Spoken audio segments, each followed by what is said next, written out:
Hey, everybody, how's it going? Let me just scroll down here a little bit. All right, let's see what we got. All right. So, hey, this is our Saturday Night Live call-in show. Might help. Let me throw this on real quick. Welcome again.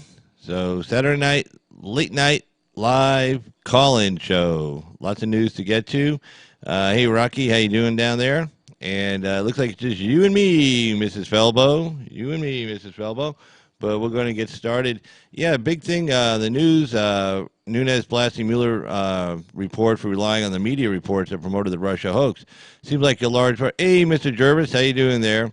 Seems like a big part of his intel that he was using was coming from the mainstream media. I mean, that's pretty much what it sounds like. What was it? Christopher Steele was doing. Remember, Christopher Steele. Some of his sources were just like National Enquirer kind of stuff, or CNN chat room.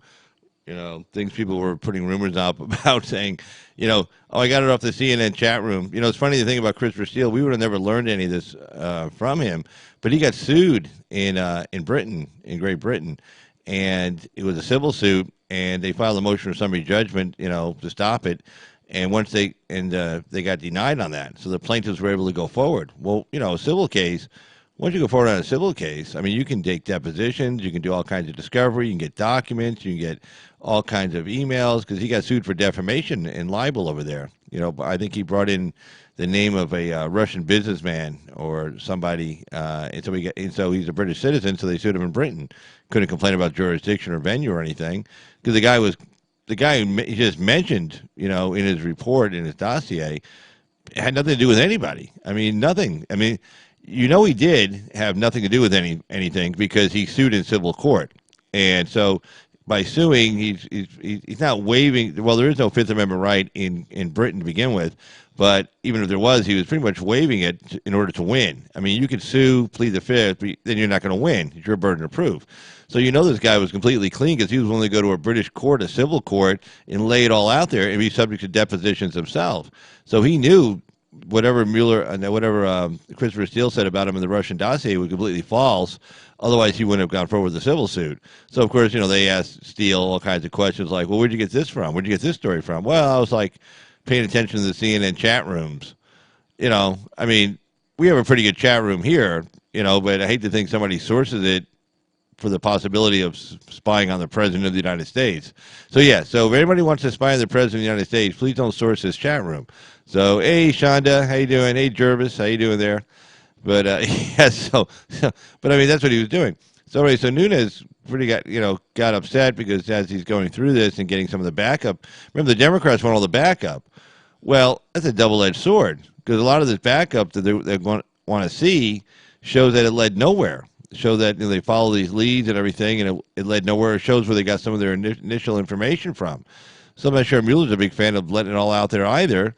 And Barr's like, well, gee, this stuff's embarrassing both ways. And he doesn't really give a shit about the stuff that's embarrassing towards the Democrats or even towards Mueller. But it's like, hey, look, I won't let out the embarrassing stuff about you, and we'll just keep the embarrassing stuff about us quiet as well.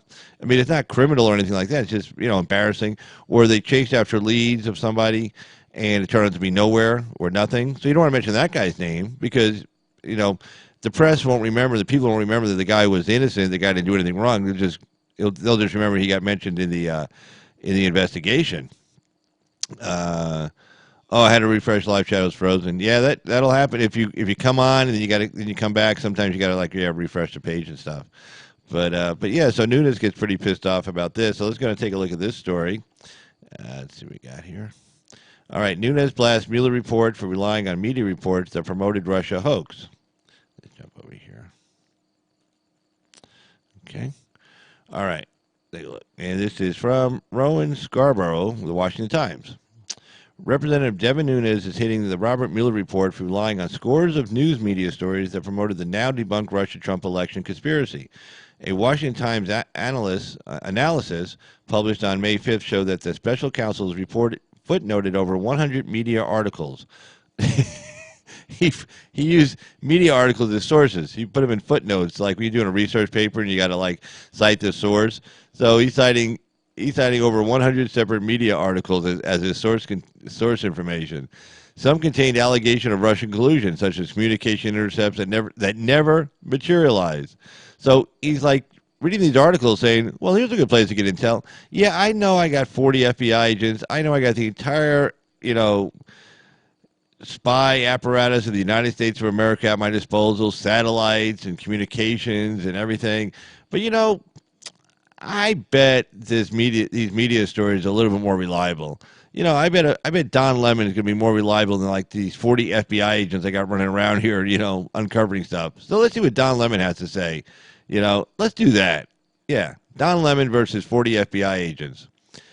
So anyway, like the article says, some contained allegations of Russian collusion, such as communication intercepts that never materialized. Just bullshit. Just stuff.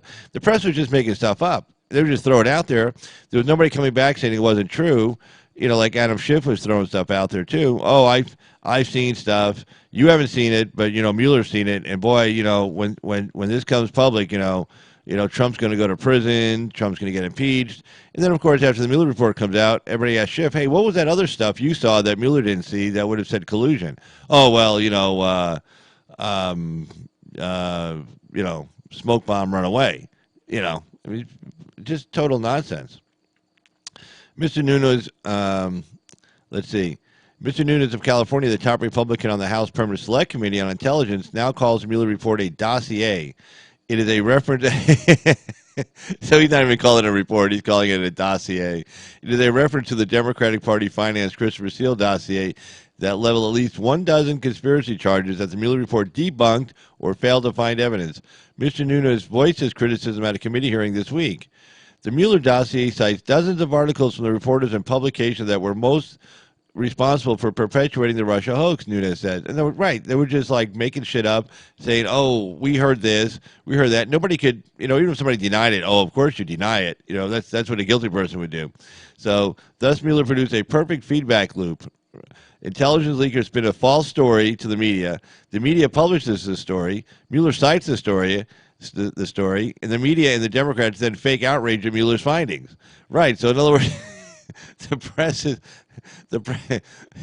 so somebody leaks a bunch of nonsense that's not true, right? Somebody who hates Trump in the intelligence community. Well, take a guess. Clapper, Brennan, Friends, McCabe, Strzok, Page, whoever, right? They leak a completely false story to the press. The press publishes the story. Mueller then cites the story, right? And then the media says, oh, my God, look, Mueller look what Mueller found. No, Mueller found it based on all the bullshit that we published. So, anyway, let's see here. Mr. Nunes added that in sum, Mueller relied on a massive reporting whose central narrative that the Trump campaign colluded with Russians to hack the elections is false. And the Democrats spread a hoax claiming Trump is a Russian agent. But it was later discovered that the only people who colluded with the Russians were the Democrats, who paid for the Steele dossier, which relied on Russian sources. And we talked about this the other day. And it's kind of come back up again today for some stupid reason in the news regarding, did Trump obtain something of, was Trump saying he was willing to take information from a foreign power? And is that in fact something of value that would have to be reported, be disclosed? And two, you can't do. It's a crime to take something of value to help in an election. And I pulled up this statute on this. So while we're talking about this, let's just take a look at it. I have it. Let me see. I got to do it like this here. Hold on. Okay, hold on. Let's see.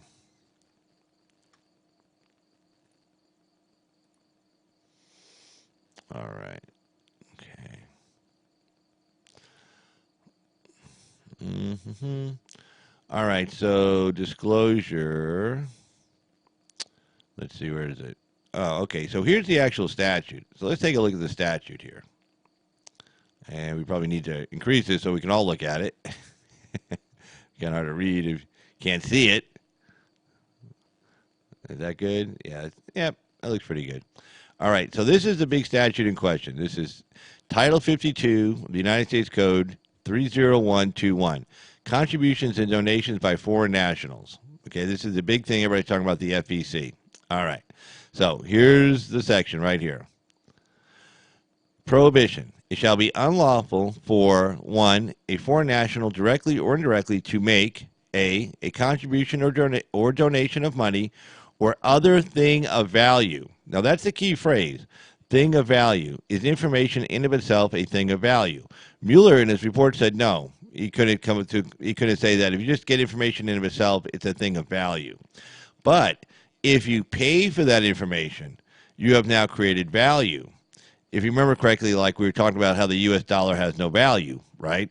Well, because it's not backed up by gold or anything. Well, that's not true. And the example I was using was, well, if I have this piece of paper that says, 100 U.S. dollars, and some guy is willing to give me, 20 gallons of gasoline for it, or I have a million of these U.S. dollars, and the Saudis are willing to give me a bunch of oil for those million pieces of paper, then that has value. So the information in of itself doesn't have value until somebody is willing to give you something for it. So the information is not anything of value, but if you pay for it, you have now assigned a value to it. So if you give Steele 100,000 and said, here, give 50 of this to the Russians, you've now said that information is worth $50,000 to you, and that information you receive is now something of value, is now against the law. So the Clinton campaign violated the law. The Trump hypothetical, what he would do possibly in the future, appears not to be a violation of any law, unless he said, "Yeah, I'd give the guy $20 for it." Well, even if you give him $20, $1, any kind of consideration, boom, there's just something of value. Now, if some guy from Norway says, "Hey, man," and then there's a whole other issue on this too, and I pulled up an article on it from a law professor at Georgetown. So let's take a look. Where's that? Let's see. Here it is. Let's see. And this was talking about Don Jr. Regarding, because remember, he had that meeting with the Russians. So let's see. Let's punch this up so you can see it. Also, might help. And this was an opinion piece from Law and Crime. No, that's a TV show. Well, anyway, John Banzov. I'm not sure. Let's see. All right. Many lawyers and law professors have suggested that the new emails prove, or at least strongly suggest, that Don Trump Jr. Now, so he actually met with the Russians and was going to be getting information, may have committed a variety of crimes, including primarily a violation of campaign finance laws, but also possible conspiracy to defraud the United States or even treason, but all seemingly overlooked the broad protection Trump Jr. enjoys under the First Amendment. Campaign finance law, again, this section we just pulled up, specifically 52 U.S.C. 30121, prohibits American campaign officials from soliciting from foreign governments anything of value or receiving anything of value in connection with an election. As several commentators have pointed out, anything of value need not be limited to money or the equivalent. It could be somebody buys you dinner, somebody gives you a plane ride. At least in other contexts involving other federal statutes, the term has been stretched into including sexual services, promise to provide photographic services, take pictures of you. A federal regulation, which is persuasive but not controlling, suggests that something more is required. 11 CFR 110.20. Suggests that something more is required, at least substantial assistance to the foreign spender in providing this thing of value. The Federal Election Commission has argued that the definition can encompass goods or services like air travel or food provided free or at below market rates. But all this is a far cry from arguing that providing or soliciting nothing more than the truthful information, especially if it is of interest to the public, can be made a crime without violating the First Amendment, which generally protects speech, especially speech which deals with public matters. Moreover, criminal statutes, to avoid being held unconstitutional as void for vagueness, must spell out clearly exactly what acts are punishable.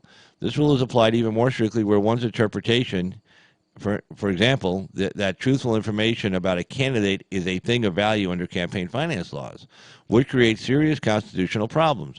In other words, the courts have often said that if Congress wishes to criminalize speech, it must say so very clearly and not indirectly and or only by implication. Thus, while there are a few narrow exceptions, for example, the Constitution apparently permits criminalizing the release, but not necessarily the receipt and publication of classified information protected by trade secrecy laws, illegally obtained insider trading information, etc. it is hard to see that free speech would not be fatally infringed by a law purporting to punish any campaign official from receiving from any source information, especially if it's truthful, which directly relates to the fitness of a major presidential candidate. For example, if a foreign government has information that a presidential candidate committed a serious crime while in that country, the First Amendment would seem to guarantee anyone that the freedom to receive that important information and to make it public by going to a newspaper, putting it on the internet, or using it in the campaign of candidate A's opponent. This information, which in some sense might seem to be a thing of value, is also very important information to the public is entitled to know before voting. Indeed, in the landmark Pentagon Papers case, as during the Nixon administration, the U.S. Supreme Court held that newspapers were free to publish documents which were classified at the time, even though President Nixon's objection of executive authority to prohibit their publication as very damaging to the public interest. Similarly, providing and or receiving truthful information which makes voters less likely to vote for candidate B almost certainly does not qualify as undermining the election process, since the whole purpose of an election is to permit voters to choose the best candidate based upon all known information, not with certain information being kept from them simply because it originally came from a foreign government. So, even if at some point there was evidence that Donald Trump Jr., again, we can take this forward to what President Trump said, hypothetically, he would or would not do, there was evidence that Trump Jr. and others acting in concert with him not only solicited, but also actually obtained information from Russia, which was seen by some as damaging to the Democratic candidate, the First Amendment would likely provide a strong, if not impregnable, defense. Despite this, I nevertheless, this guy writes, I nevertheless concede that it would not be inappropriate for authorities to fully investigate all the circumstances and that the incident might have very important political consequences. So this guy is a professor of public interest law at George Washington University Law School. His name is John Bonzoff III. So this article is good for something else because everybody says, gee, why did Trump say what hey, Charity Ann, hey, Black and Irish, how you guys doing down there? See you guys. Hey, Forbidden Information, how you doing?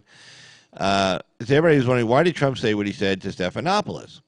Well, remember, his son was meeting with some Russians, right? That Russian babe over at the Trump Tower.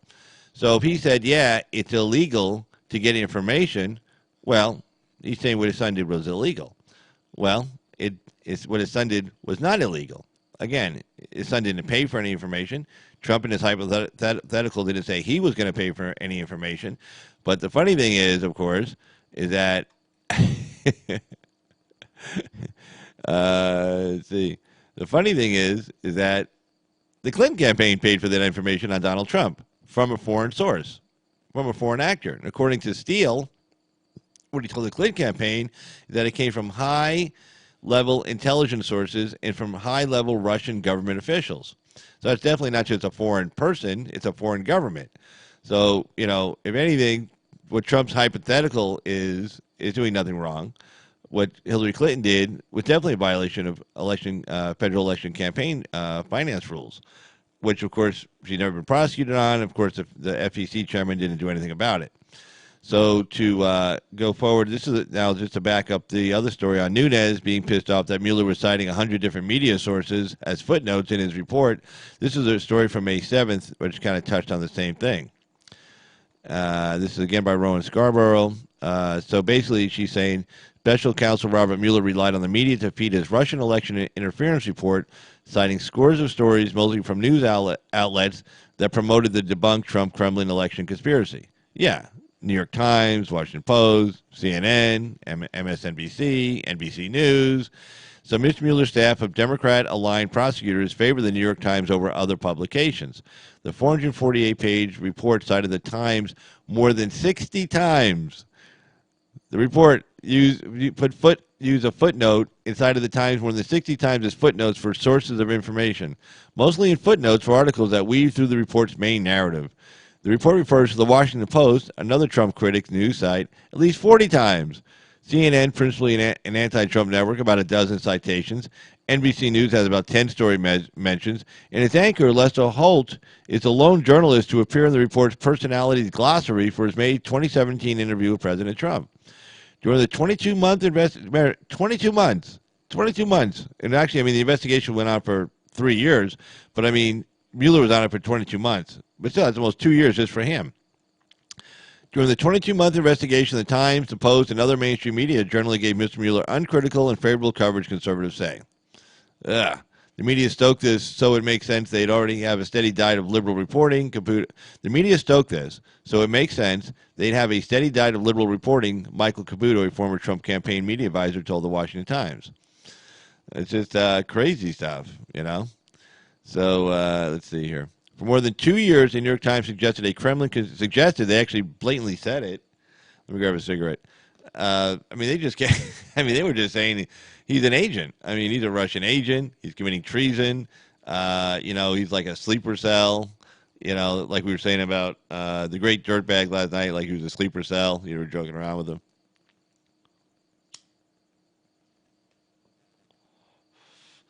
Trump and Putin hooked up when Putin was just in the KGB and Trump was just, a real estate guy, back in the early 90s.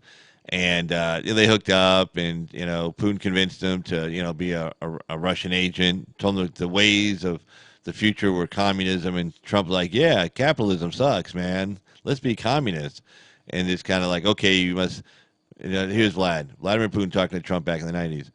Trump, you must lay low and keep talking capitalism, and then when the moment is right, we'll spring you loose on the American people. You'll run for president. You will win, and then we'll let you in there for just a few minutes, and then you will do our bidding. You will de-arm the United States. You will pull the troops out of Europe. You will burn all your weapons. You will destroy all your nuclear weapons. You will turn your country over to the USSR. Yeah, like that all really happened. But anyway, they were pumping that stuff out. And so the point of this is that basically, freaking Mueller relied on over 100 footnotes of press reports to come up with some of the conclusions in his report. And these guys were all just anti-never-Trumpers. I mean, that's just crazy. Now, here's the next story. It doesn't have anything to do with this, but this is just stupid. I saw this getting covered this morning, and I said, I'm sure the Washington Times has picked this up. This has got to be one of the dumbest things I've seen. Well, I mean, God, it's always hard to say that, because there's so many dumb things you see. But this has got to be one of the dumbest things. Booker to striking fast food workers. This fight against McDonald's is an American fight. And this is like the most, he's out there with the McDonald's workers. They want to get paid $15 an hour for flipping hamburgers. And they don't seem to get it. It's like, McDonald's has, shareholders. And it has to provide a certain amount of profit, and that profit, probably one of the biggest costs, food and labor probably go hand in hand with the biggest costs of the hamburgers they sell. The cost, cost of goods sold.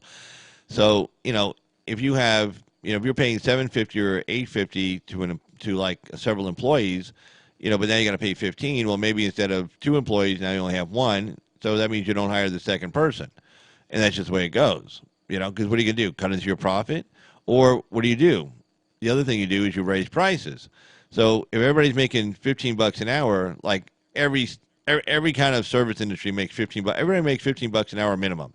So then everybody has to raise their prices to cover the additional costs, which means the price of everything else goes up. So maybe when you're only making $10 an hour, you could buy more stuff, or just the same amount of stuff you could buy when you're making $15. It just sounds nicer, but it doesn't help the economy. And it definitely decreases jobs. So he's out there. I mean, my state, our idiot governor just signed a law to make minimum wage in our state $12 an hour. So that's going to cut down on, if I'm thinking, hey, should I get a receptionist, pay her minimum wage, an entry-level job? A receptionist job is not like, I'm going to be a receptionist for the next 30 years and retire as a receptionist. It's entry-level. McDonald's. Well, if your career path is working at the front counter of McDonald's, not even planning on working way up through the company or anything like that, a lot of people, they start like at the counter or flipping burgers, and they work their way up. They become like a management or something like that. Hey, God bless you. American dream. That's what you do. But then there are some people who don't want to work their way up to anything. They don't want to put in any extra hours. They don't want to work overtime. They don't want to get there on time every day. They don't want to, not leave early. They don't want to not call in sick. They don't want to not do drugs. Okay, they don't want to not steal stuff from the store.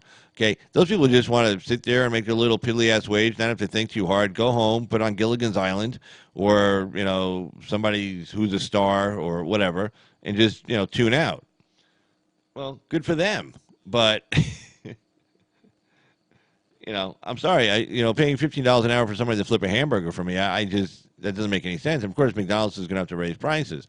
So I mean, look, these are entry level jobs. You don't work at McDonald's without trying to work your way up through management and stay there. And if you do, you're a loser. Okay, sorry. And we shouldn't have to destroy the entire economy because you can't seem to figure out what life is about. Life is not fun or pleasant. It's a struggle. And if you want to get ahead, you got to put in extra hours. You got to work hard. You got to show up on time every day. You got to not leave early, not have to call in sick or stuff like that. That's hey, the great dirtbag. How's it going? Hey, Charles Merchant. Yes, Charles. Inflation. Yes. Agree. Right with you. But yeah, that's the main problem. So anyway, let's take a look at this story. Somebody's down there this fight against McDonald's is an American fight. It's what is he standing on the Alamo or something? I mean, what is he, an idiot? So anyway, let's take a look. This is by S.A. Mueller, Washington Times. He was down in Charleston, South Carolina. Democratic presidential candidate Senator Cory Booker on Saturday joined a demonstration by striking McDonald's workers here who are demanding a $15 minimum wage. This fight against McDonald's is an American fight, Mr. Booker told the protesters in front of McDonald's. This fight against McDonald's is for justice. This fight against McDonald's is for the American dream. The American dream of working at the front counter and never working way up the company to get more than $15 an hour. You know how you get paid more than $15 an hour? You go from, the front counter or the guy in the back making the burgers to maybe third shift key manager to maybe the guy, maybe you do the inventory, you're that guy, maybe you're willing to work extra hours, work late, get in early. Hey, can you get in early tomorrow? Because, so we could, maybe get things started a little sooner. Yeah, sure, no problem. You're that guy. And that's how you make more money. And then they say, hey, this guy's a go-getter. He's standing out from the crowd. Let's bring him up. I've seen guys in my grocery stores. This one guy, he was in the meat department. He was a really cool guy. And he was one of those real go-getters back there, and he was real good at cutting meat, and he was good with the customers, and he was really knowledgeable. He was self-teaching him stuff, everything he could possibly about meat. I mean, whatever, there was a YouTube video about meat or books or magazines. I mean, this guy was just all over the place. Well, they noticed that. The store noticed that. So they're hey, they sent him to, they paid him to send him to basically their in-house school for management training.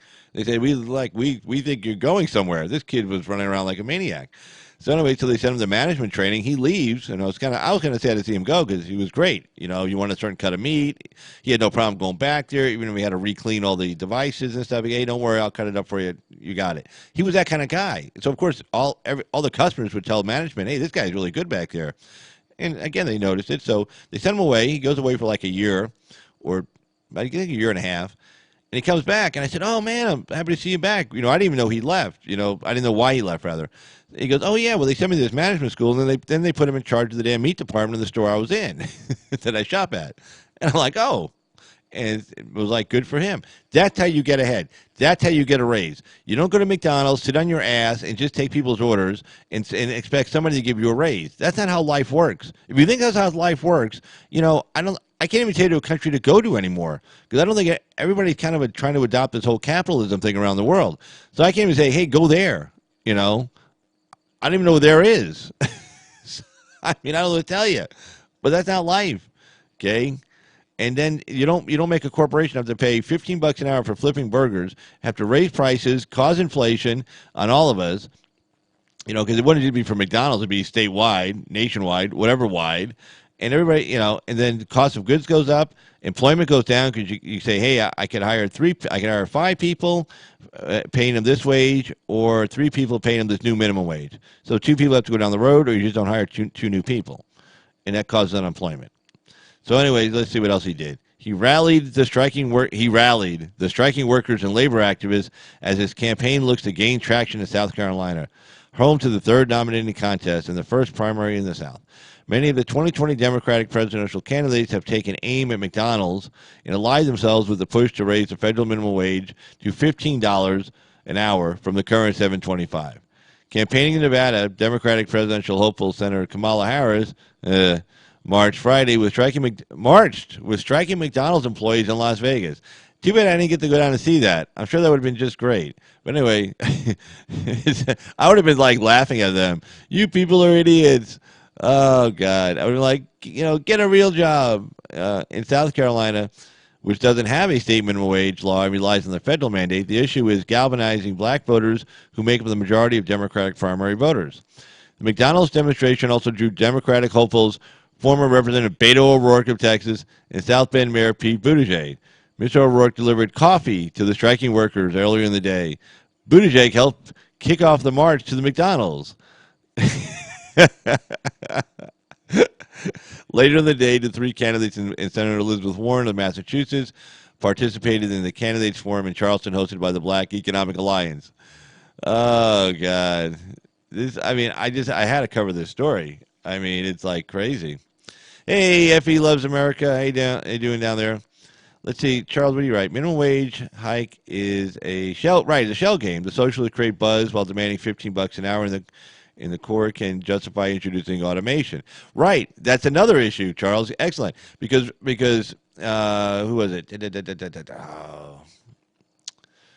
Mark Cuban was talking about, hey, look, 10 years from now, a lot of this is going to be automated.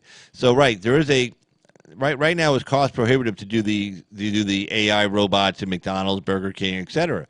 But as I've said on the show before, don't tell me there aren't a whole bunch of warehouses out in the middle of like the desert or somewhere with like mock McDonald's, mock Burger Kings, where they got robots, seeing if robots can handle everything from start to finish. I don't mean just like at the counter, but I mean actually flipping the burgers, meeting the vendors at the back door, taking in orders, stocking the pantry, stocking the refrigerator and freezer, doing the whole thing, from 0 to 100, right?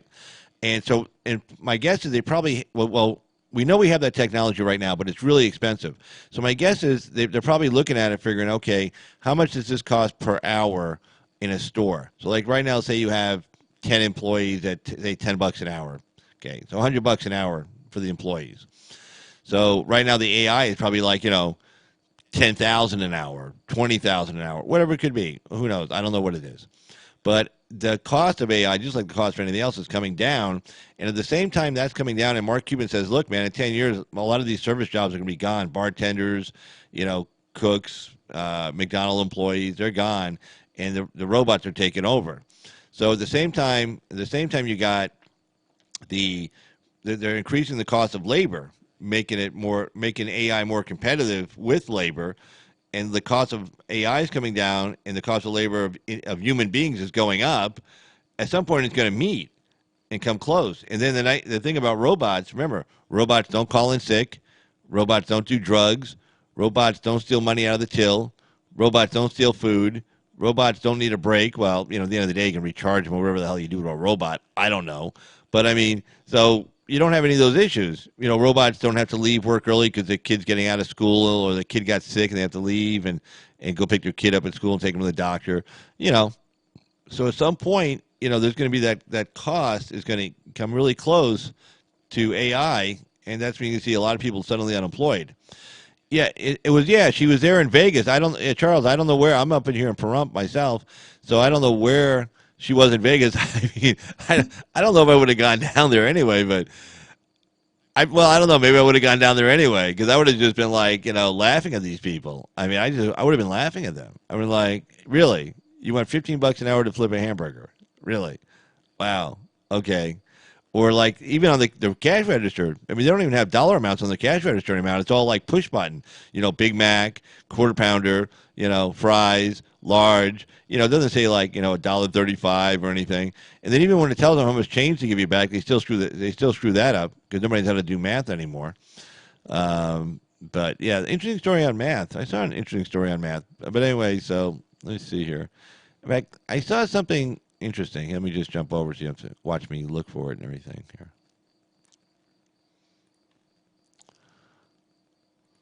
But I found this interesting article on math, some kind of new, different math they're using in the Queens right now, and it's supposed to be working pretty good. Let me take a look. Let's see. All right. Pulled it up. There's my mouse over here. Shit. Damn. There we go. But hey, so how's everybody going? How's everybody going? How you go? How you go? How's everybody doing? I'm buffering really bad. Storming here. I'll try to hang out for a bit. Carl. Oh, hey, Liberty. Good seeing you, man. Wow. Yeah, but that storm, yeah, that will definitely, you're describing the entire progressive voter base. Yeah, really, no shit. That's all of them. But yeah, sorry, Liberty, about, yeah, the storm, especially where you live. You know, it sounds like you're way out in the open there, and you're dependent on the nearest tower. And if that tower goes out, then you're going for the backup tower, which is maybe 40 miles away. So yeah, you'll be buffering pretty good tonight. Unfortunately, God, sorry to hear that, man. But yeah, we don't get storms like you guys get. We get some bad storms, but nothing like you guys get over there.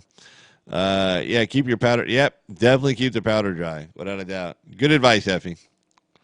Oh God. Let me find this article on this math they're doing in the Queens. It's it seems like. Let's see if I have it. Hopefully I didn't dump it. Let's see. Uh,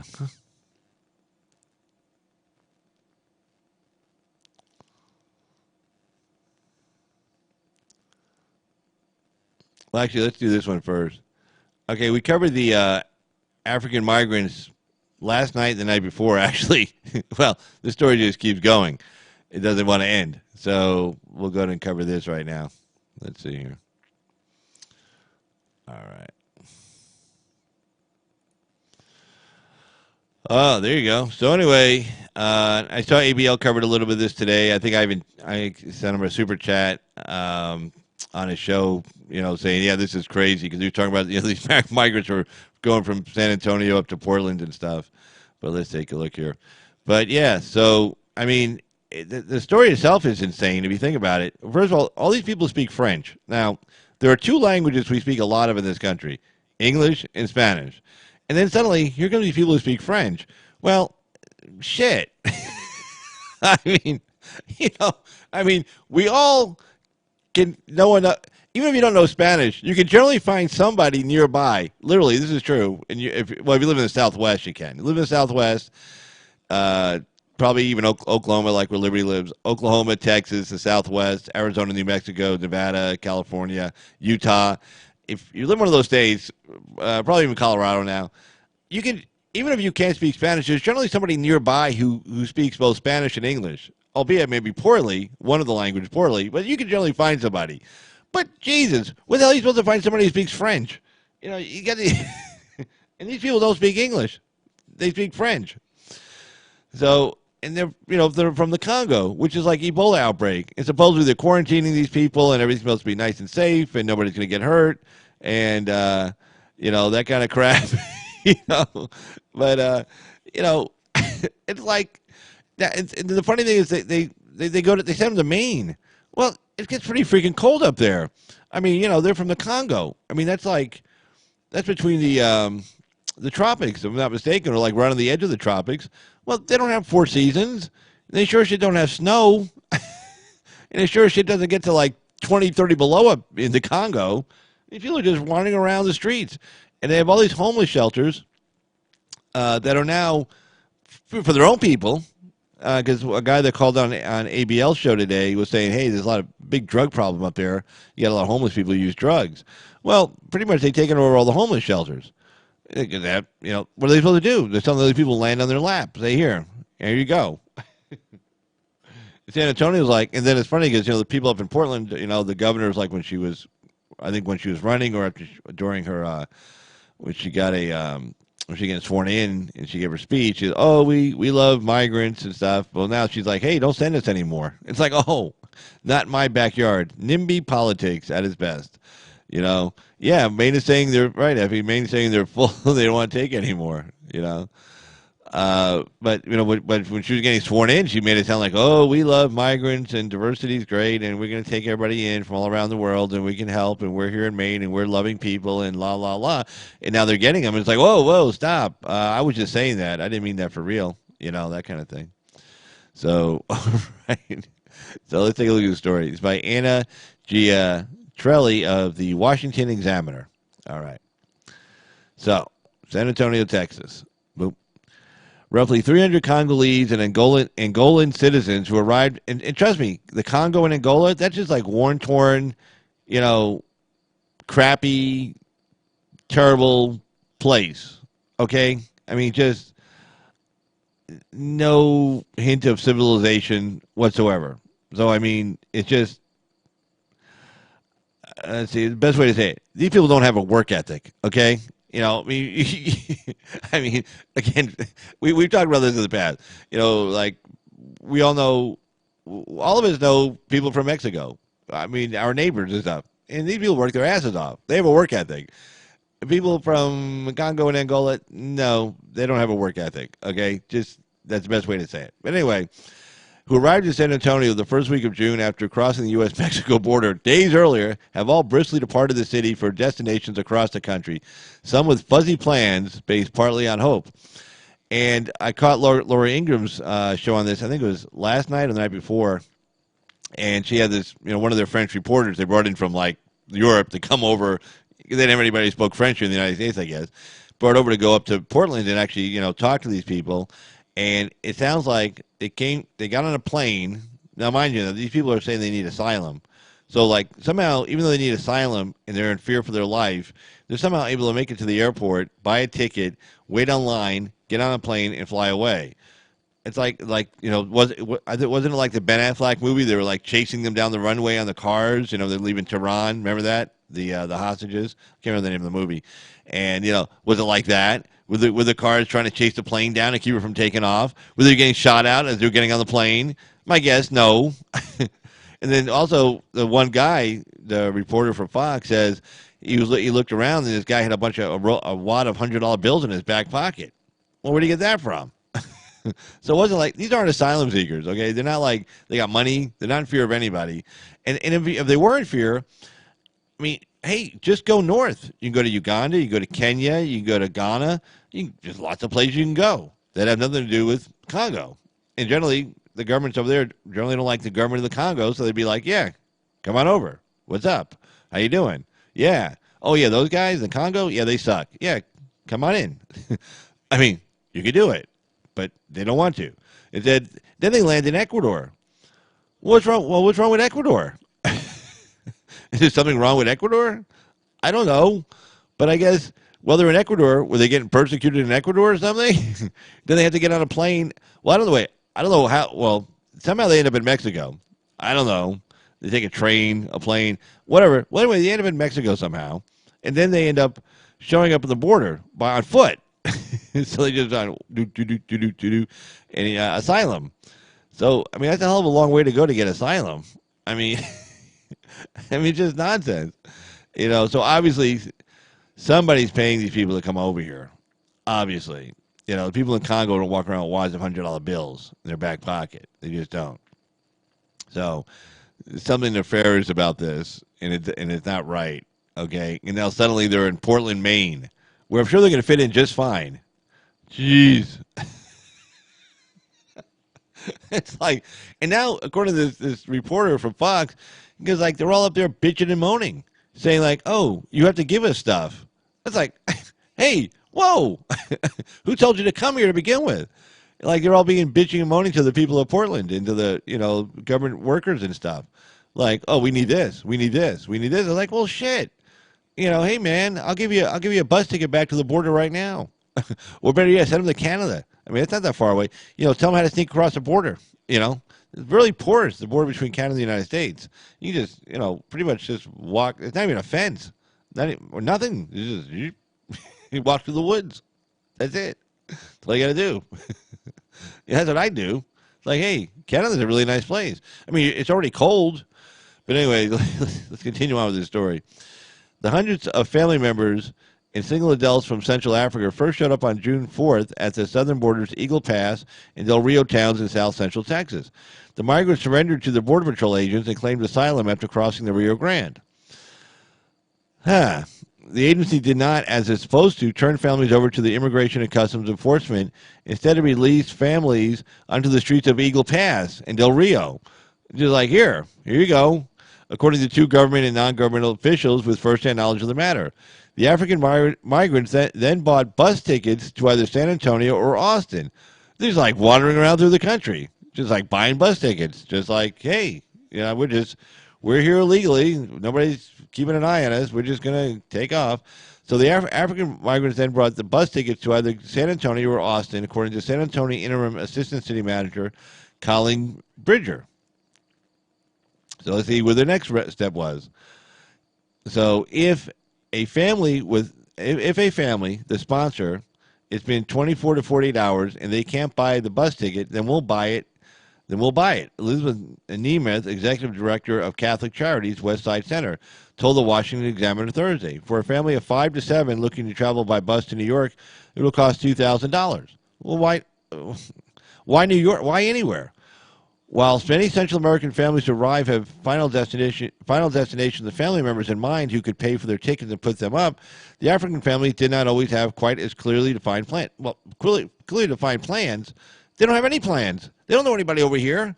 There's not a big contingent of people from the Congo inside the United States. And I'll tell you, if there were, they sure shit don't live in Portland, Maine.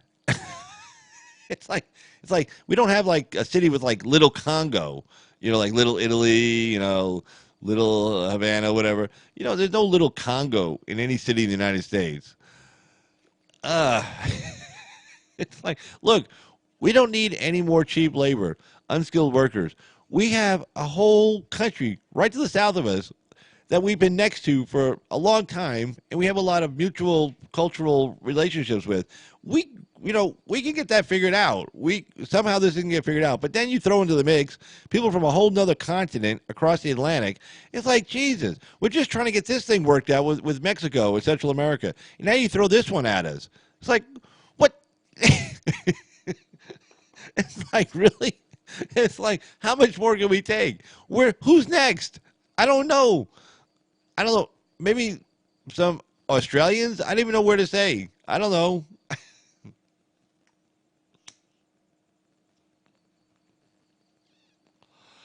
Damn it. They should at least learn Spanish. I mean, shit. Do that at least. Then I'll be somewhat happy.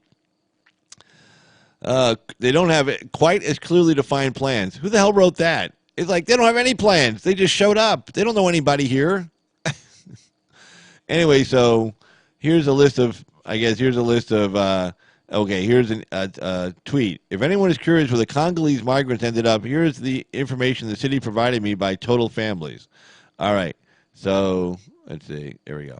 Portland, 35 families. New York City, 13 families. Buffalo, 9 families. Chicago, 5 families. Austin, 1 family. Boynton Beach, Florida, 1 family. Cedar Rapids, Iowa. Okay, 1 family. Cleveland, 1 family. Dallas, 1 family. 35 families in Portland, Maine. Oh, boy. Just what they wanted. They're like, hey, thanks. So anyway, they come with a place in mind. Really? How do they? Well, again, see, somebody's paying for all this. Somebody's going over there saying, hey, let's see. Hey, can you help us destroy my country? I hate my country so much, we're descendants of these awful, evil Europeans, and we just want to get rid of all these Europeans, and we hate the United States of America. We're just evil. You people from the Congo, no work ethic, lawlessness, crime, no education, unskilled, just generally full of Ebola disease. Tell you what, we'll give you some money. You want to come to the United States? Yeah, sounds good. Let's go. Hey, by the way, here's a pamphlet about Portland. Learn everything about it you can. We'll take you there. That'll really screw up the American people. We'll send you to a place that they're not expecting you to go. So anyway, they come with a place in mind. My friend told me to go. My friend told me to go to Portland, Maine, because there's lots of Congolese families that already live there. Really, and it's welcoming. No kidding. And they have that plan in mind, right? But they don't understand the geography. Like, where it is, how much it costs to get there. There's a lot of misconceptions. You think? You think there's a lot of misconceptions from these people? They may think, quote, I have a friend there, but they don't have a friend's phone number. We can look into what is their last name, phone book, call shelter, ask about them, connect the dots. I want to say that we're just putting them randomly. They have an idea. The African migrants are spending 6 to 7 months traveling to Brazil. Jesus. Then up to the U.S. Those entering the U.S. through this route did so because they were, quote unquote, scared the refugee process was not going to work, or that it was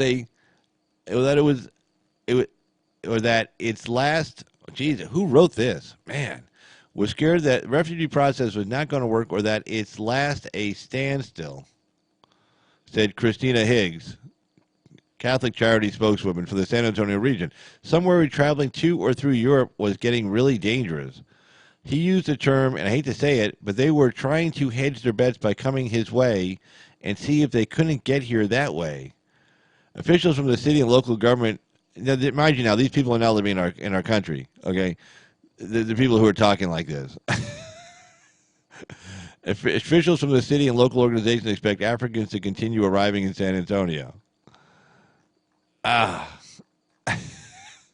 It's like we're getting this Central American, Mexican thing figured out, and then they throw this curveball at us. Oh, no. We're not going to let you figure anything out. No. Here's some people from Africa. And, like, the worst parts of Africa, too, mind you. Okay. I mean, nothing. I mean, it's not like Ghana or even Uganda. No. They come from Congo. But that country's been embroiled in civil war for 40 years. Ebola outbreaks. This is the second one, I think. All kinds of other diseases. Oh, God. But anyway, call the number 775-273-8970. And if you notice up there on the top left, if you want to appear by vMix video call, shoot me an email. And let me know you shot me an email in the chat. Say, hey, man, I shot you an email. Send me a link. I'll send you a link. And you appear on the channel. Side by side or next to me or somehow. You'll be on the video. And we can discuss articles and stuff or whatever. So, but I mean, this story is insane. All right, let's see what else we got here. All right, let's see. What's this? Trump. Oh, here we go. Dunk. Here we go. From the Wall Street Journal. See, on Carl's Opinion, we give you a mix of different news articles from different organizations. Like, you've already seen one from the Washington Times, the Washington Examiner. Here's one from the Wall Street Journal. And see, who else do I have? Washington Times, Wall Street Journal, Washington Examiner. Yep, those three. Oh, Washington Post. I think I mentioned them. Well, I'll mention them now. Washington Post, but we're not doing an article for them tonight. So anyway, Trump set to launch a campaign that never really ended. It's more so than predecessors and Democratic foes, the president is stretching the definition of an announcement rally. Basically, he's been announcing the last 2 years. So here we go. And all those people live in Florida. I'm very jealous and I'm very upset. I don't get to go. I'm busy on Tuesday. But anyway, I am jealous. Sorry, you're not supposed to be jealous. I am. Sorry. All right. By Catherine Lucy of the Wall Street Journal. He has staged dozens of rallies, stashed millions in the bank, and hurled Twitter insults at potential foes. But President Trump's re-election bid starts on Tuesday. Officially, that is. Ever the showman, Mr. Trump is seizing the opportunity to hold a splashy announcement, a mega rally in Orlando, Florida, more than 2 years after making clear he would seek his second term. Holding a launch rally after the campaign effectively gets underway is hardly a new political play. President Obama announced his 2012 re-election bid more than a year before his first official rally. In early Democratic 2020 frontrunner Joe Biden held his kickoff rally about a month after he entered the race. He had the one in Philadelphia, which about 25 people showed up, and a guy blew a whistle through the whole thing. Anyway, still, Mr. Trump has ushered in a new style of presidential politicking with his perpetual campaign mode. His predecessors waited well into their first terms before making their intentions known and avoided overt campaigning so early in the primary process. At a recent event in Iowa, Mr. Trump suggested he hadn't shifted fully into his campaign gear, declaring, "This isn't political season quite for me. I'll start next week." Oh, God. Yeah, Liberty, I totally agree. People coming from the Congo is dangerous. Yep. Oh, the globalists want to screw with the Electoral College. Yeah, I got a story on that. I'll definitely, great dirtbag. I'll make sure I got one up there in the queue. I'll definitely make sure I cover that as far as the Electoral College. Mayor Pete Mayor Pete Buttigieg was talking about it earlier and during an interview.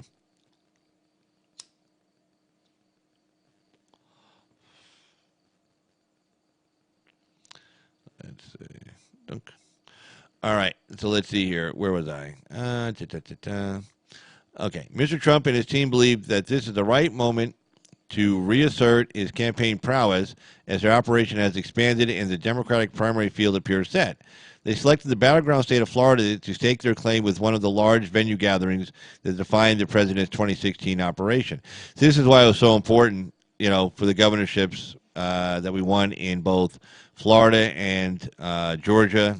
And what was the other one that we won? God, I can't remember the other state. But it was important to win those states because then you could go to Florida knowing you got a friendly governor, a friendly secretary of state. You can go or Florida in this case rather, and you could say, okay, not like you're going to a state we just lost. You really can't do that. It's bad optics, okay? Because then the governor from the other party is there bitching and moaning about you, saying you're an idiot while you're trying to hold your rally. So anyway, see, the campaign wants to flex its muscles to show how much better they are than any of the Democratic campaigns. Said GOP. That's what I'm saying. I'm really jealous of you guys because this event's going to be really good. How much better they are than any of the Democratic campaigns, said GOP consultant Alex Conant. What Trump is going to do in Orlando, no Democratic candidate could do. Aha. If you guys don't go, I don't know what to tell you. Sorry. The Orlando event is expected to include First Lady Melania Trump, Vice President Mike Pence, and his wife Karen Pence, as well as the president's adult children, said people familiar with the planning. It has been in the works for more than 6 weeks and is likely to usher in a more active campaign schedule. On the day of his inauguration, Mr. Trump filed a re-election letter. On the day of his inauguration, Mr. Trump filed a re-election letter with the Federal Election Commission, though the letter did say that it didn't constitute a formal announcement of my candidacy.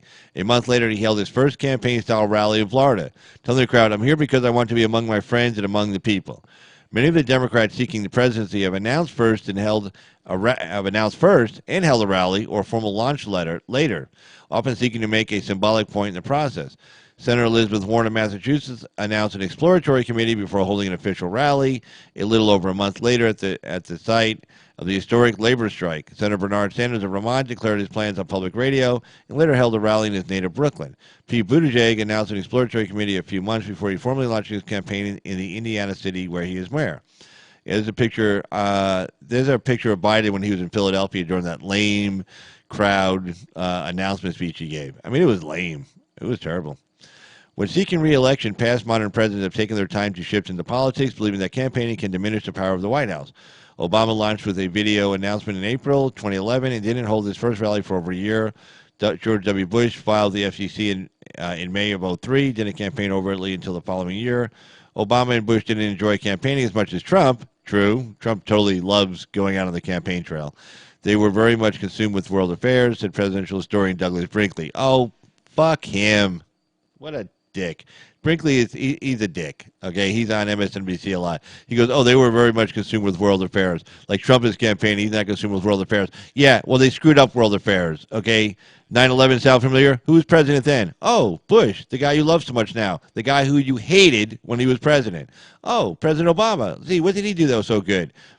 ISIS, the caliphate. That's gonna be there for another 25 years. We better just get used to it. Yeah, his world affairs, his version of world affairs was the turnover territory. Oh, the Crimea. Gee, who took that over? Oh, Putin. When? During his administration, Obama's administration. Oh, but Trump's the one's in bed with Putin. Maybe Obama was in bed with Putin. He had that little off the mic thing. Remember that hot mic moment when he talked to the other guy saying, "Hey, tell Vlad I'll be much more flexible after the election." Yeah, maybe he was in bed with him. Maybe Putin says, "Hey, I want to take the Crimea," and Obama was like, "Yeah, man, go ahead. I ain't gonna do shit about it. It's yours. Bye." And then he takes it. You ever seen Putin taking any other territory? In fact, we'll get to a story here And a second, let me see where it is. Here, this is. I'll show you this. A little comparison and contrast. There we go. Let me bounce this over real quick.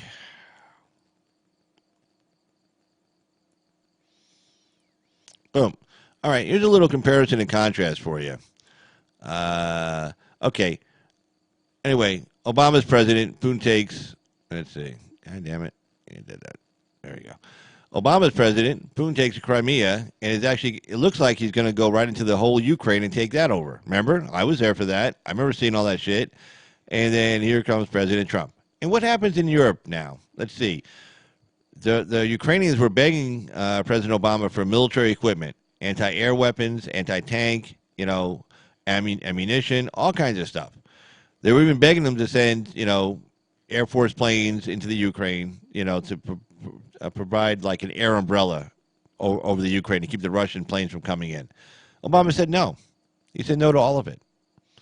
Not even sending them any kind of arms or anti-tank weapons or anti-air weapons. None of that. He didn't do any of that. What did Trump do? Trump sent anti-tank weapons, anti-air weapons, and there are U.S. fighter bomber planes flying over the Ukraine doing maneuvers with the Ukrainian pilots, and their weapons hot. They got live munitions on those planes. They're not just flying around on a sightseeing tour. Okay? He sent a very clear message to President Putin, the kind of message that President Obama did not send. Well, the message President Obama sent was, I don't care about shit. I don't care. Do what you want. It's closer to you than it is to me. Have a nice day. Screw the Ukrainians. I don't care about the Ukrainians. The only thing I care about the Ukrainians is how much money we can grab out of them. And my vice president's son is doing a bunch of business deals over there. And that's it. Okay? And then what else happened? Okay?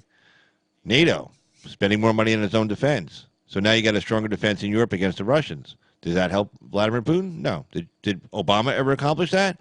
No drama Obama. Just so nice. Everything's so pleasant when he's president. So pleasantly, so pleasantly doing nothing, getting nothing accomplished. That's how pleasant it was. Yeah. Florida rocks. Yeah, you're right. It does. So anyway, what else did he do? Well, he's been bitching money about the pipeline deal, okay? And we've been doing some nice little war games here in the Baltic. That's off the coast of Lithuania, Latvia, and Estonia. Those are the Baltic countries.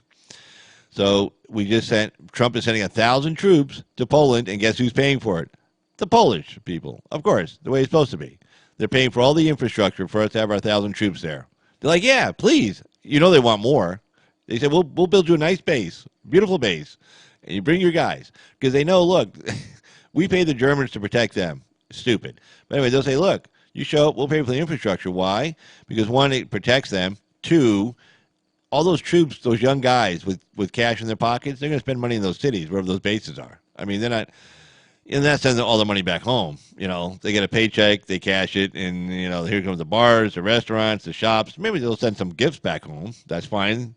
You buy lots of nice gifts.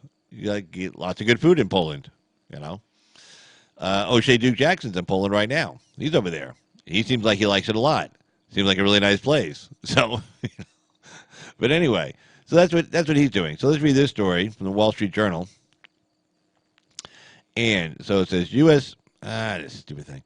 U.S. NATO rile Russia with exercises. Yeah, so this is supposedly Trump's friend that he's pissing off every 10 minutes of the day. Oh, not to mention Trump allowed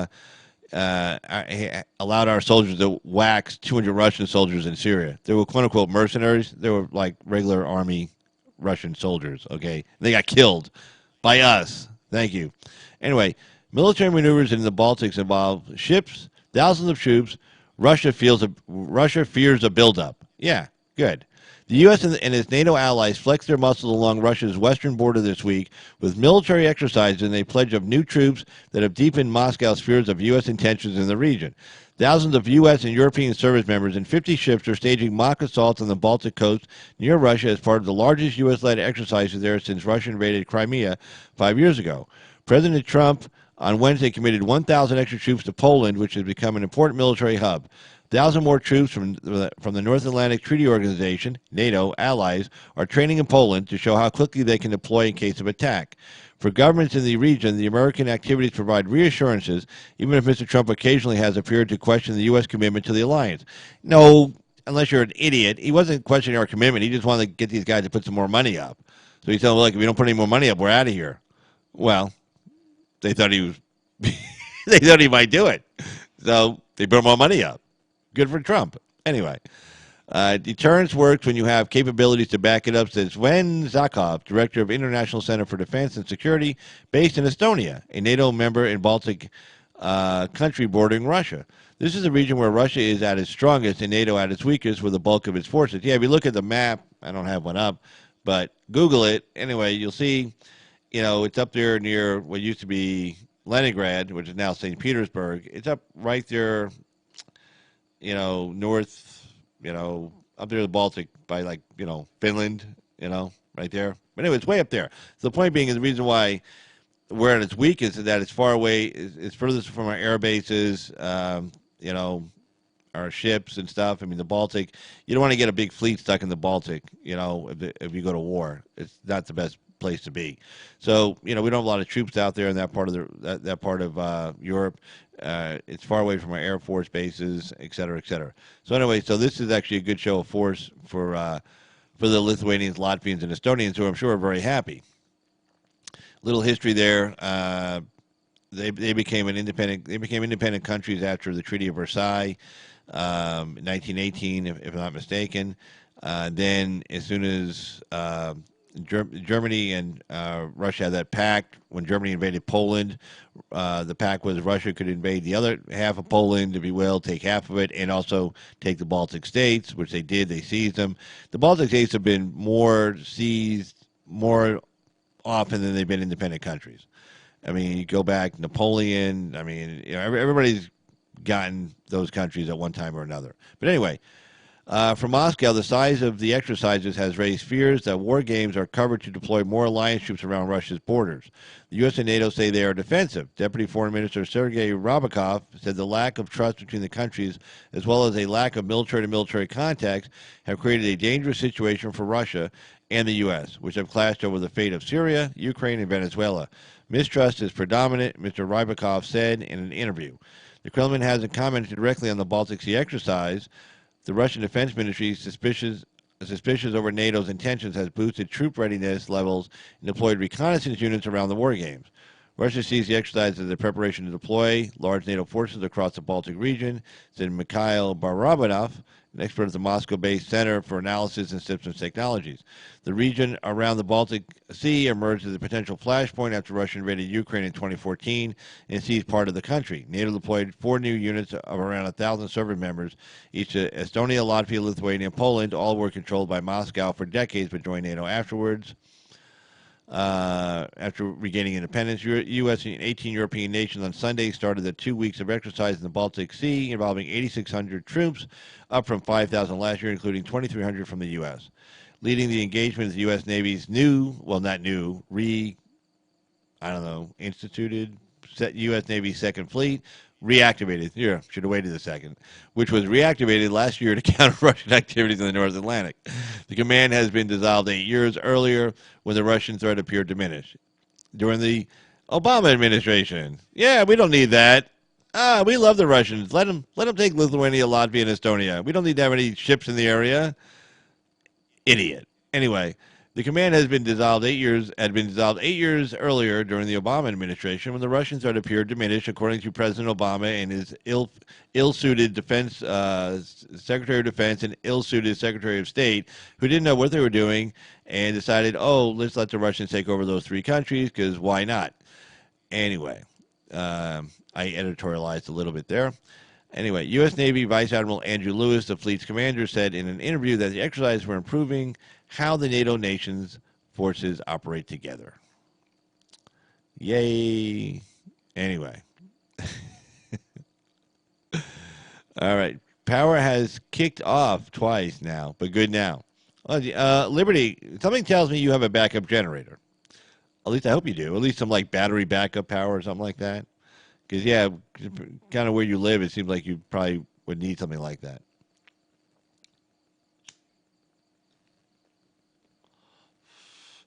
All right, let's take a look here. Let me get back on screen here. Boom. All right. Okay, let's see. Let me try to figure out what else I was going to cover tonight. Let's see here. Okay, we covered that. Covered that.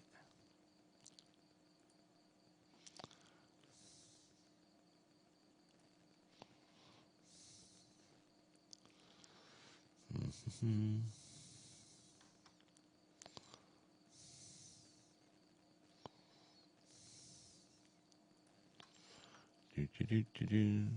All right, let's see here.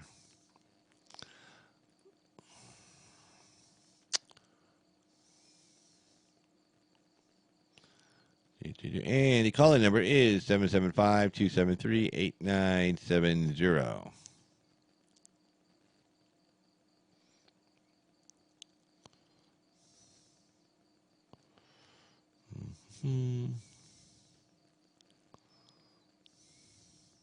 Oh, here, I promised the great dirtbag that we'd cover the Electoral College issue, so let's pull that up. Here we go.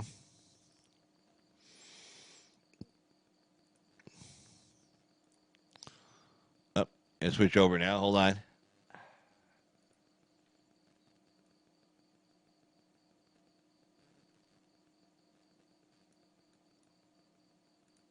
Oh, all right, there I am.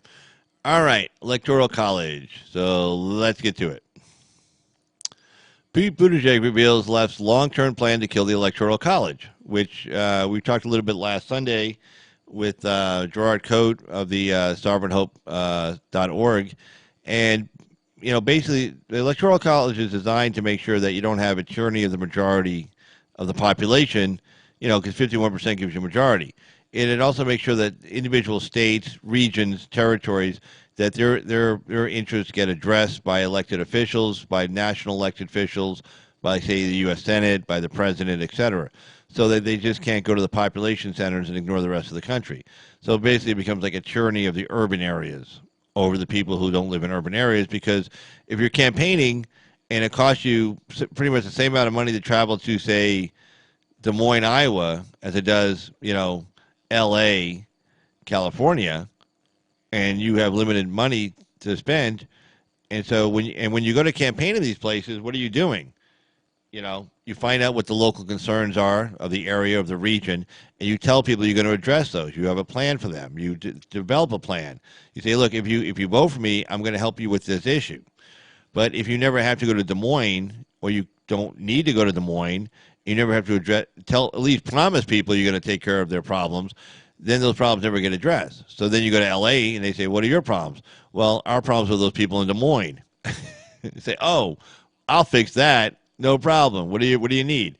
Well, we do a lot of import exporting around here. We really don't want to build anything. We just want to use. We have between the harbor in Los Angeles and the harbor down in Long Beach, the largest harbors pretty much in the world.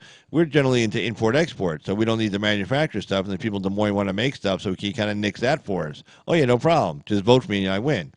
That's the problem when you get rid of the Electoral College. So let's see what Mr. Mayor Pete has to say about it. Pete, okay, that's funny. I won't read that out loud, but that is funny. Okay, the great dirtbag. That is definitely funny. All right, so analysis and opinion by Cheryl Chumley of the Washington Times. Washington Times, see, there you go. Mayor Pete Buttigieg on the presidential campaign trail told NBC's Harry Smith that the Electoral College needs to be abolished because it's undemocratic. Yeah, exactly. It's a Republican democracy. That's how they set it up. They didn't set it up as a straight democracy. This isn't Plato, okay? Okay. This isn't a 5,000-person city-state. Do you understand? That's about it for democracy. You can have about 5,000 people, according to Plato, and that's it. And then after that, it falls to pieces fast. But anyway, and unfair to voters. This guy is supposed to be educated. Okay, that would be, as a friend of mine would say, an educated fool. That's what this person is. This is unsurprising. Democrats for some time have been pressing the end of the Electoral College because it stands in the way of their plans for a total leftist takeover of America's political world.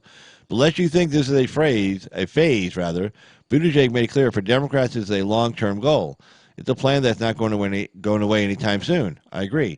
And for conservatives, for patriots, for Americans with concerns about the future of the Constitution, that's a warning to keep this issue from falling beneath the radar. I agree. This is something you definitely need to talk about. Smith, according to The Hill, asked Buttigieg if he thought Republicans would ever get on board the anti-electoral college bus with votes. And Buttigieg said, someday, sure. He tipped the big reveal. So maybe when we make this reform, he said, we set it to take effect in the 2030s, when it's not clear which party is going to benefit. But at the end of the day, I think most Americans of any party ought to be able to get on board with the idea that one person, one vote, counting equally is the fairest way to choose our president. No. See, he tipped his hand rather, saying, okay, we'll do this. We'll just say, we'll tell the Republicans, don't worry, it's not going to be effective till like say 2036. So no fear, no big deal. Anyway, so the reporter says, nope. Only the revisionist line of thought would agree that one person, one vote method of electioneering is the American way to go. The founders certainly didn't believe that way. No, and we've been around for 230 years. Okay? If it ain't broke, why fix it? The founders put in place a system that guarantees the political class would have to reach out to those living outside the major population hubs, the cities, the geographical areas that typically in today's modern politicking times lean left.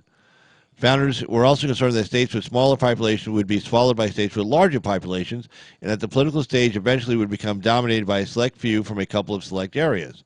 And therein lies the left's distaste for the Electoral College. It allows that the farmers of Iowa matter just as much as the college professors of Massachusetts. It safeguards America from being run and ruled and reigned by East Coast elites and West Coast entitled. That's why Democrats hate the Electoral College. Excuse me, let me get a cigarette. Oh, Arena, how you doing there, young lady? I didn't see you pop in. Hey, Arena. There may have been a problem when they instituted their latest rules.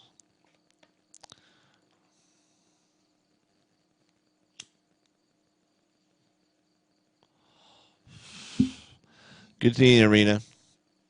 All right, let's see. So where did we leave off? All right, that's why Democrats hate the Electoral College. Buttigieg's remarks make clear, though, it's a hatred that's been funneled into long-term vision. The left is not going to let go the push to dismantle the Electoral College, so the ideological right now needs to rev up the education factor to make sure the upcoming generations know why this most noble of institutions needs to be protected. So let the pamphlet distribution begin. Thomas Paine. And continue. Training the next generation in the constitutional way to go is the only hope to save the Electoral College and to keep an ever-encroaching progressive-minded big government from forever seizing political power from the people. Totally agree. Anyway, calling number 775-273-8970. If you wish to appear by VMix video call, you want to appear on camera, send me an email to ca2jogger@gmail.com and find it in the top left. Or if neither, do neither. But yeah, it's really getting fascinating now. The campaign trail is starting to heat up. We got that debate coming up again for all those people living in Florida. If you don't go to the Trump rally, I don't know what to tell you. I mean, that's like if I lived anywhere near there, trust me, I would be all over this. I'd be like definitely over this. Let's see here. All right, let me just take a look to see if that's all the stories I wanted to cover. Let me take a look real quick. There we go.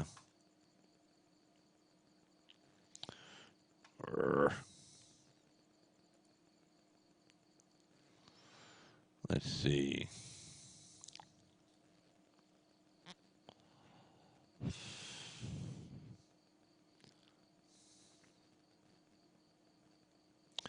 All right, I'll cover one last story here. This one is almost as stupid as the Cory Booker story. Well, maybe as stupid. All right, let's pull this one up.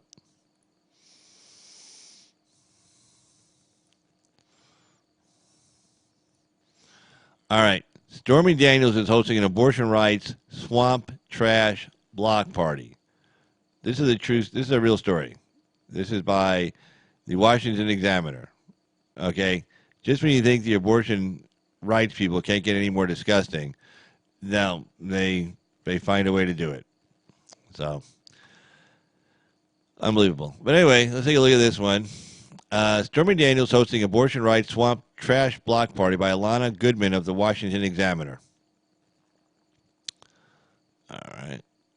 Boom. Stormy Daniels is set to host a swamp trash block party with Jello shots and a silent auction to benefit an abortion rights group in New Orleans on Sunday. Daniels, a Louisiana native and porn star who gained notoriety for claiming to have had an affair with President Trump.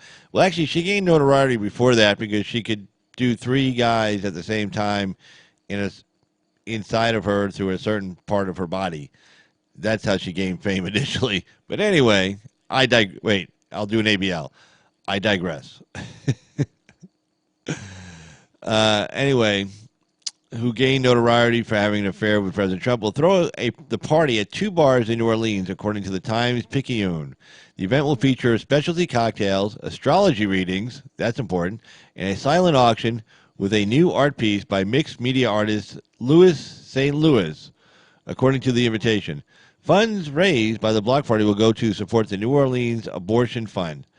So if you like killing babies, this is where you want to go. This is the place for you to be. Kill baby party. Get drunk. Yay. You feel really weird. Last month, Louisiana joined, remember like in the 90s, it was like the people who were pro-abortion were like, oh, no, we want abortion to be safe, legal, and rare.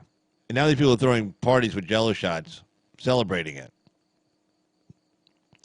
20 years can make a difference. Last month, Louisiana joined a handful of states across the country in passing a near-total ban on abortion. If upheld in court, the new law will be devastating for... No, it won't be devastating for Louisiana women. It will be beneficial for Louisiana babies. Anyway, this is what they're saying. Okay, this is what they put on their invitation. All right. If upheld in court, the new law will be devastating for Louisiana women, particularly those without the resources to seek medical care out of state, said the Facebook invitation, which featured a cartoon of Daniels holding a lightning rod. What the hell is that supposed to mean? Well, not on Stormy's watch. Daniels entered the national spotlight. I got it. I know. She sued. I got it. I know. Daniels took a swipe at departing White House press secretary Sarah Sanders on Friday in response to a Twitter post that said Sanders wanted to be remembered as transparent and honest. Daniels wrote, "And I hope to be remembered for being a virgin." Eye roll. Oh, that's so funny. Oh, yeah. What have you ever done? Nothing. You extorted a man for $130,000. That's it. You blackmailed him, said, if you don't give me $130,000, I'm going to go public with this. Okay? That's what you did. You know, strippers, prostitutes, they're pretty much thieves. Okay? These are very just disgusting type people. They're just, they hate everybody except themselves. They're just in it to steal. They're just thieves. They're just thieves. That's it. So she extorted $130,000 from this guy, the president, and then you make it even better. After she extorted $130,000 for him, she tried reneging on the deal and get more money because she wanted more money. Okay, and then she gets ripped off by her attorney, and now she's out there, dancing on the pole at strip clubs with people throwing dollar bills at her. I mean, I don't feel sorry for her. I don't feel sorry for her at all. And now she's doing this. Yeah, F.B.I. basically a Caligula party. There you go. Jesus. But, yeah, I mean, just real disgusting. Real disgusting stuff. So, let me shoot back over here. All right. Well, I do want to tell everybody thanks for being in the chat room tonight, and thanks for viewing. I covered pretty much all the stories I wanted to cover. And the great dirtbag, thanks for reminding me about the Electoral College story. That was important to cover for sure. Definitely want to hit on that. And the reporter on that is right. We got to be educating people as to why the Electoral College is important. Why? I mean, I couldn't believe it. Even the governor of my state, the liberal Democratic governor of my state, even he vetoed the bill. The even more liberal Assembly and State Senate passed that. God, I can't remember the name. What it's called? I know it's a stupid law that all these states are passing, saying that our electors have to vote with the popular vote, not the popular vote of the country, not the popular vote of the individual state. So they have, so basically if say our state voted for Trump, but national popular vote went for, say, I don't know, Harris or Biden, whoever's running against them, then our electors would have to commit to voting for the Democrat. So even our governor recognized that, oh no, that's just going to diminish our power in the state. Nobody's going to stop here. Because again, the biggest population center we have in Nevada is Las Vegas. But Las Vegas is a mixed bag as far as Republican and Democratic votes. It's a lot more Democrats. Don't be wrong, but still, you don't get as much bang for the buck in Las Vegas as you do, say, in L.A. or San Francisco. So you're going to go to L.A., San Francisco, New York, those places, Chicago, way before you stop in Las Vegas. And he realized that if nobody's stopping here to campaign here, then nobody's telling our citizens, hey, if you vote for me, I'll do this for you. If nobody's ever saying they're going to do something for you, that means they're never, ever going to do anything for you. Okay, if they promise and break their promise, that's one thing. But if they never promise you anything, they're never going to do shit for you. And he realized that we were going to lose our power on the national stage if he, in fact, didn't veto that. Even he vetoed it. And this guy's is totally liberal, but he realized he was going to pretty much banish our state out of national politics. We wouldn't see any presidential candidates here after the conventions this summer of 2020. You wouldn't see him. There'd be no reason for him to come here. Why bother? So anyway, so at least he did that. But it's important to make sure we get that information out about the Electoral College. And again, the Mueller report, that was just hilarious. As far as I want over 100 footnotes, using as source information, mainstream media reports, many of which turned out to be false. I mean, just outright false. I mean, what's coming down to? And then Cory Booker claiming the fight against McDonald's is a fight for America. I mean, but anyway, it's But anyway, thanks everybody for joining me in the chat. And again, to all those who'll be viewing later, thank you so much. Anyway, guys, have a great night, and we'll see you on our next live stream. Take care. Bye-bye.